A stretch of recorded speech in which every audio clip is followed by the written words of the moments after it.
Federal investigators are after Rudy Giuliani. They reportedly raided the former New York mayor's home and office earlier today. NTD's Miguel Moreno is on the ground there to bring us more. Miguel. That's right, Steph. Hey, Steph.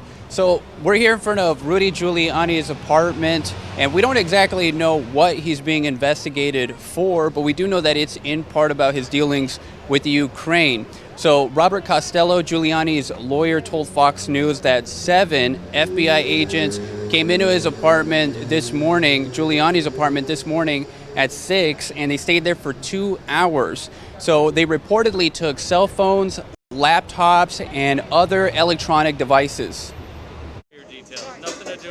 The search warrant is an aggressive move from the Justice Department. Investigative journalist Lee Smith says this is payback from Giuliani's role in the Trump administration. This is clearly revenge for what the former mayor of New York City, his role as not only as Donald Trump's lawyer defending Donald Trump, but also his role in unearthing Hunter Biden's corruption in Ukraine. Smith says the FBI and DOJ have been politicized, and he thinks they're sending a message to not cross the politically powerful or uncover their corruption. It's a new low for the Justice Department, and it's even surprisingly low for this administration. It's despicable.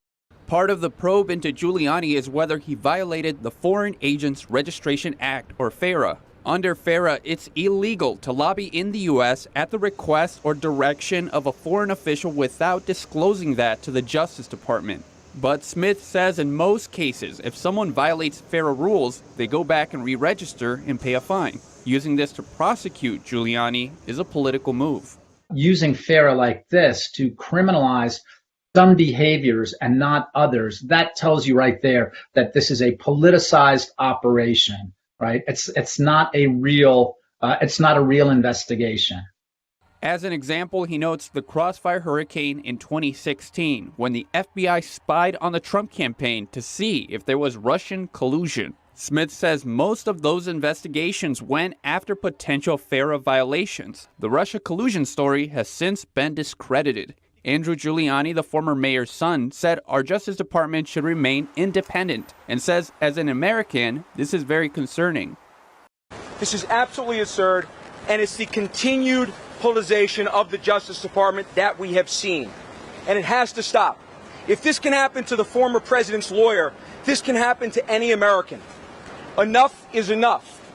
The only piece of evidence that they did not take up there today was the only piece of incriminating evidence that is in there. And it does not belong to my father. It belongs to the current president's son.